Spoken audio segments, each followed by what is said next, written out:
kuna Kiboka, kuna Manyusa, kuna kila sehemu ya mtu mzima kama wewe mwenye akili.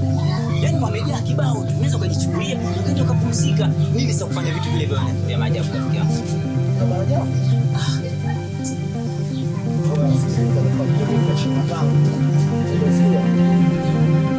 Sio kila unaona ukamkusania ndo wale.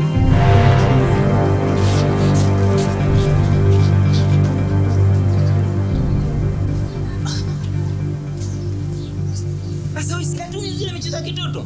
Wewe unakaa hapa rafiki yangu mtu mzima unachungulia madishani kwa watu. Mimi nilijua unaangalia kitu cha siri, kitu gani? Acha hizo, umekuwa rafiki yangu.